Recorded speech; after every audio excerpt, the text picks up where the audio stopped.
Hello to all my fellow homemakers out there. I clean every single day, the dishes, the counters, the laundry, you name it. And yet somehow my favorite coffee mug still ended up shoved in the back of a crowded cupboard buried behind a bunch of cups I never even use. That one tiny thing set me off. The kitchen felt cramped, my drawers wouldn't open properly, and don't get me started on all the stuff just sitting on the counters. Some days I honestly felt like I was going to lose it. Can anyone else relate? Or is it just me? If that sounds familiar, I've got good news. I finally found a way to deal with it. And today I'm sharing the exact habits that helped me make real lasting space in my home. Not just put it in a bin kind of advice I'm talking about. Clearing the random items that sit out but never get used. Making drawers actually open without digging through junk. Keeping countertops clear so I can make coffee without feeling annoyed. And not having to shove things into closets when guests text I'm 5 minutes away. These are simple everyday habits. They don't take much time, and they've saved me from doing a full reset of the house every weekend. Let's get into it.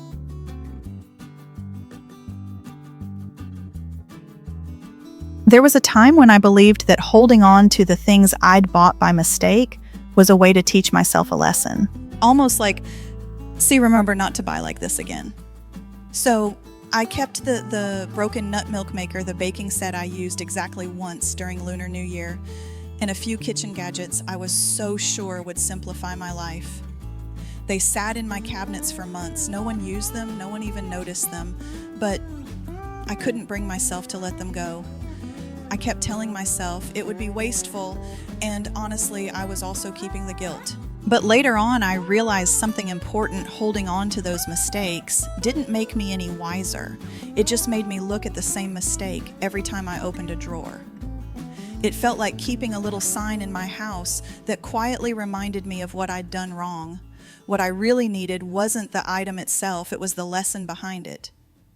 And lessons don't take up space. So I started going through things one by one. If I wasn't using it, couldn't fix it, or knew I wouldn't reach for it again, I let it go. Before that, I'd jot down what I learned from it, why I bought it, what I misunderstood about my needs, and once that part was clear, the item could go without any heaviness. It was surprisingly freeing. I didn't feel like someone who wasted money. I felt like someone who had learned and was finally ready to move on. So if you're keeping something because it represents a past decision you're not proud of, remember this: you don't need physical evidence to grow. You just need a different choice today. And that's how your home slowly becomes lighter, not by cleaning everything at once, but by releasing the right things. And if that idea feels like a relief, just wait until you see it applied in real life in one of the most used and chaotic rooms in the house. Tomorrow, I'm taking you inside my kitchen. We'll go through every drawer, every dusty shelf, and I'll show you exactly what I let go of and why. It's not just a cleaning video, it's a reset for the part of your home that often drains you without you even realizing. Don't miss it. It might be the shift that finally makes your whole home feel doable again. Next, let's talk about a different kind of item. The ones that don't bring up guilt about money but stir up emotions instead, especially when they come from someone you cared about.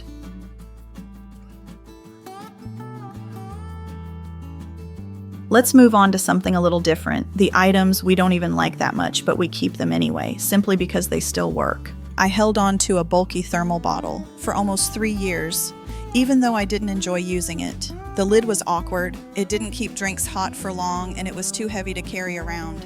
But it wasn't broken, it didn't leak, it was still good. So I kept it. First in the kitchen cupboard, then up on a high shelf, and finally in the storage corner.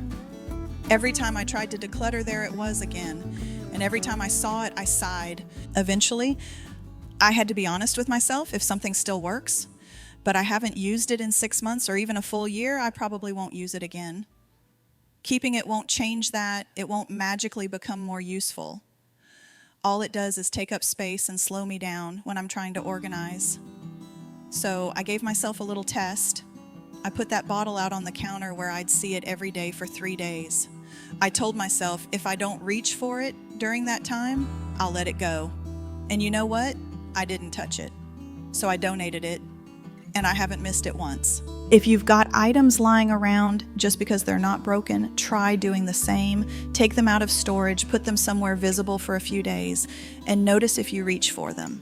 If not, that's your answer. Don't let things you don't actually use take up space that could go to something you truly need. And then there are the items that aren't about usefulness at all. They're about meaning, the ones tied to people memories or a story we're still holding on to. And that makes them a whole lot harder to let go of.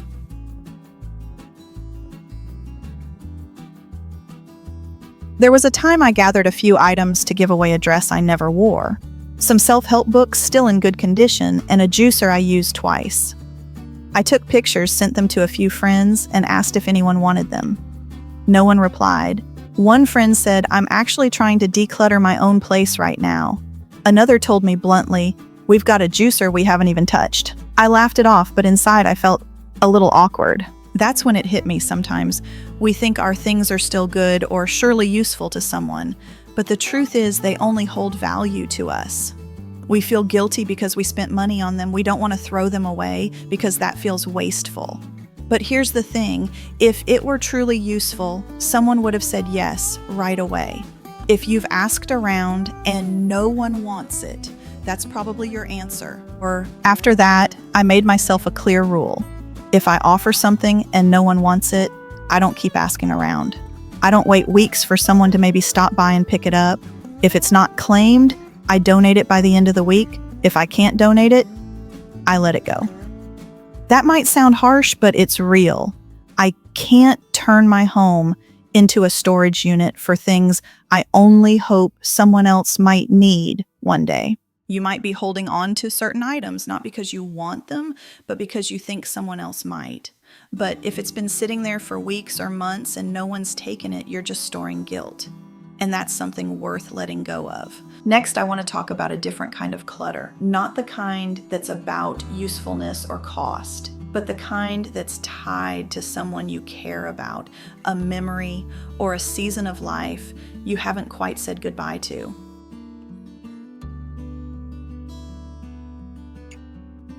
There was a long period when I believed that letting go of certain items meant letting go of the person, the memory, or the moment attached to them. So I held on to old birthday cards, small gifts from people I hadn't seen in years, even a crumpled canvas tote I used on my first big trip.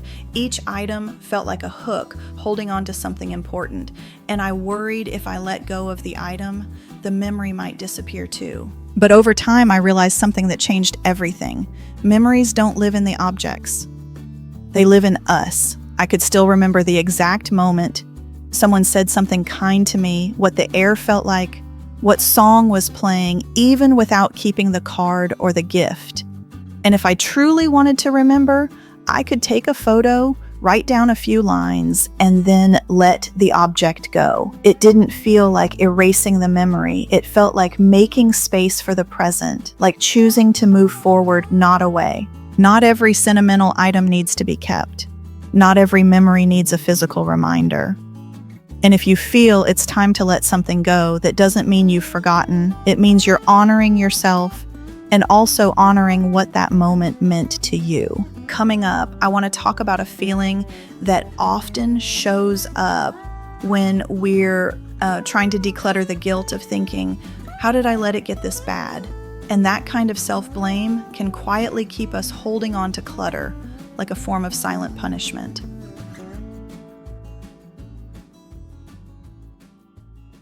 I remember clearing out the storage area under the stairs and finding a box I hadn't opened in years.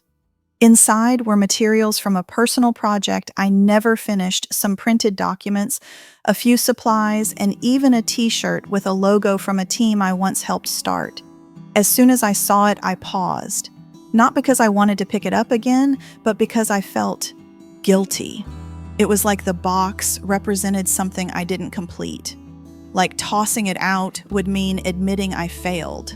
Later on, I realized this is a very quiet kind of clutter. The kind you keep because you haven't forgiven yourself yet.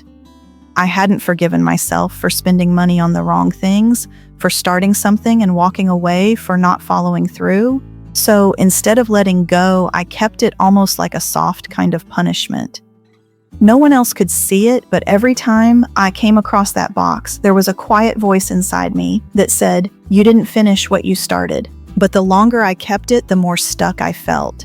That box didn't help me go back and finish. It didn't motivate me. It just reminded me that I'd changed. And when I finally accepted that I'd shifted and that didn't make me a failure, I was able to let it go. I didn't need to carry old plans to prove anything, not even to myself. If you're holding on to something from a past version of yourself, one you've clearly outgrown, try asking, am I keeping this because I still need it or because I still feel bad?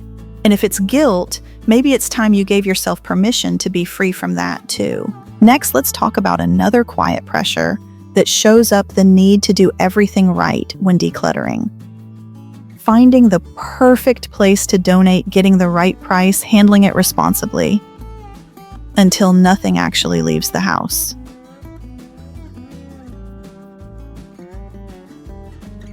There was a time when I kept a lot of things simply because they were gifts.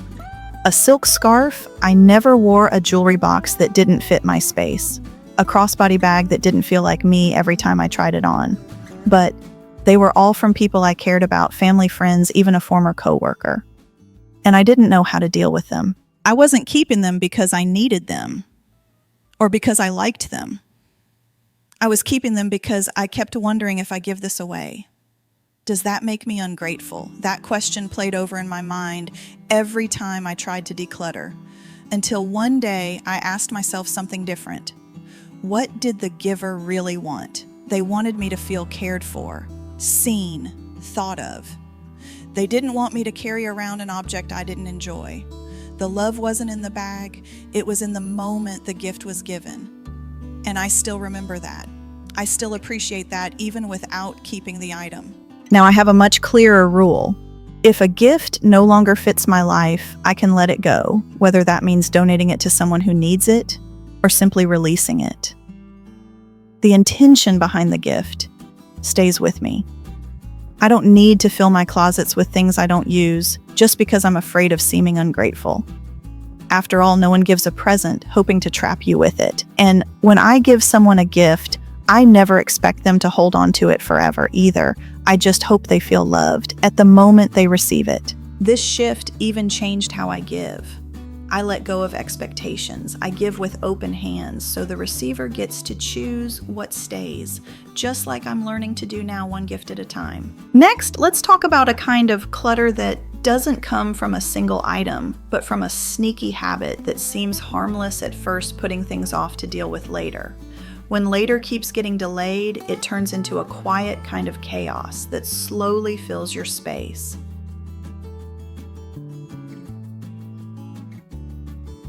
There's a kind of clutter that doesn't come from any one item. It comes from how we delay decisions. I used to have a habit that felt harmless at the time.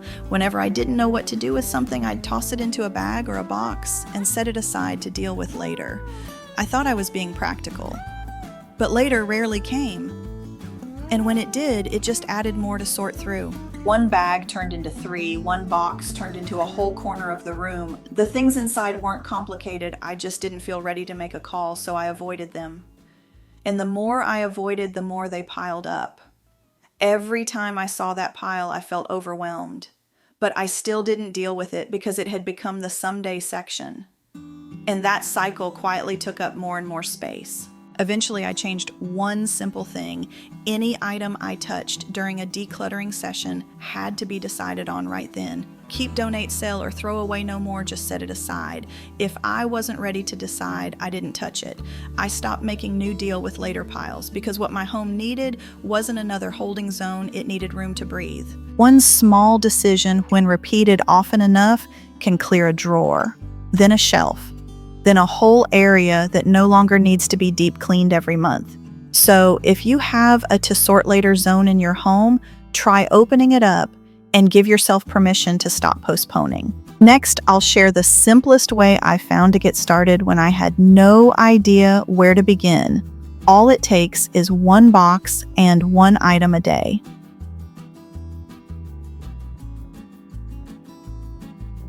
There was a moment when I realized something. The reason I wasn't decluttering wasn't because I had too much stuff.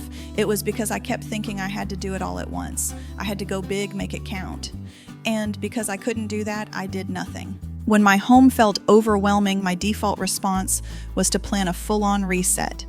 Clear the whole room, empty every drawer, organize every shelf, but the truth was I was tired, busy. Some days I had 15 minutes tops, and because I couldn't do a big clean, I just let it all wait. After many false starts, I tried something different, something smaller. I put an empty box near the closet by the door. And every day I added one item I knew I didn't need anymore. Just one. No pressure to sort the entire drawer, no timeline. No big decisions. Some days it was a stained t-shirt I kept just for wearing around the house. Other days it was an expired skincare product, a chipped mug, a blank notebook from years ago. You wouldn't think one item a day would make a difference, but within a week the box was full. I donated it. And that feeling of clearing a box without stress, without guilt, without having to overhaul my whole house made me want to keep going. So I did. Every time the box filled up, it was one more layer of weight lifted off my space and off my mind. If you've been waiting for a whole day off to finally declutter, try this instead. One box, one item a day. No big cleanouts. Just a small, gentle routine that's light enough to start and steady enough to make real change over time. Next, we'll talk about something that quietly blocks a lot of progress: the pressure to do everything the right way. Donating to the perfect place, selling at the right price, sorting everything perfectly, and how that very pressure is what ends up keeping things stuck in our homes.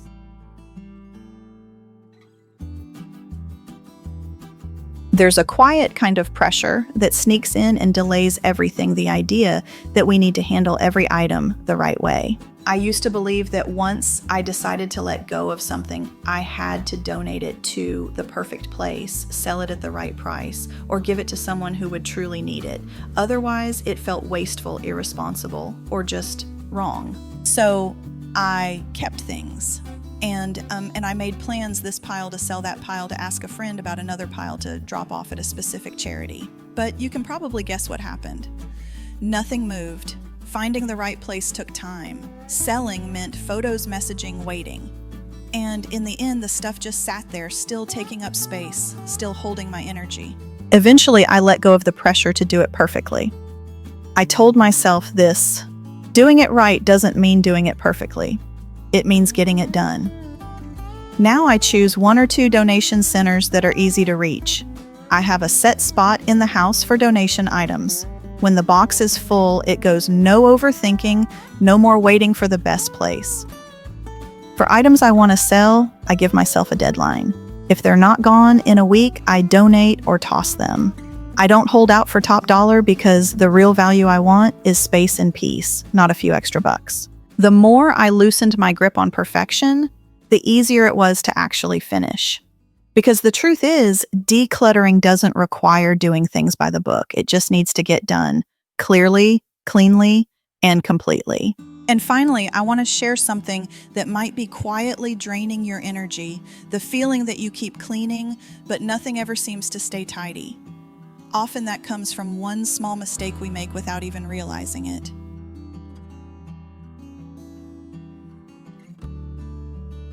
The final truth I want to share, and maybe the reason why your space keeps slipping back into chaos, is this. Most of the items in your home don't have a clearly defined home of their own. I'm not talking about fancy organizers or color-coded bins. I mean something much simpler. When you decide to keep something, do you know exactly where it goes? In the past, I would declutter clean and feel great about the progress, but a few days later the mess would creep back in. Not because I hadn't done a good job, but because I hadn't actually decided where the remaining things were supposed to live. A random basket became a dumping ground. A drawer held all kinds of odds and ends. A stack of paper just floated from table to table. Everything was temporary until it wasn't. Eventually, I made one quiet shift. If I chose to keep something, I had to choose a clear, permanent spot for it. Nothing elaborate, just clear. Where does the paper cutter go? What drawer holds the charger bag? Which shelf is for the Daily Mail? When everything has a home, you don't need to declutter over and over. You just need to return things to where they belong. That's when your home truly feels finished.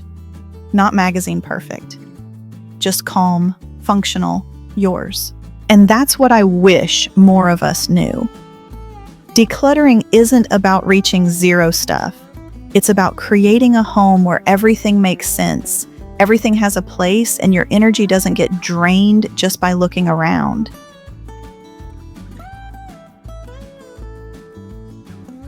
These are the 10 truths I've learned after many cycles of tidying, recluttering, and trying again.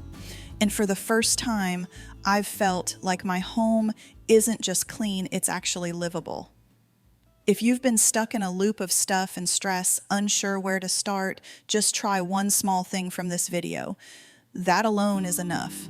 I've also made a separate video walking you through how to declutter each area of your home in a way that's quick and low stress. That might be the perfect next step after this one. And if even one part of this video helped you breathe a little easier, go ahead and hit like. It lets me know what's really resonating with you. If you'd like to keep making your home and your head feel a little lighter every day, don't forget to subscribe.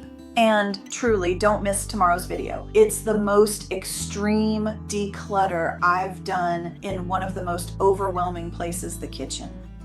If there's any area stealing your energy without you realizing it, it's probably that one.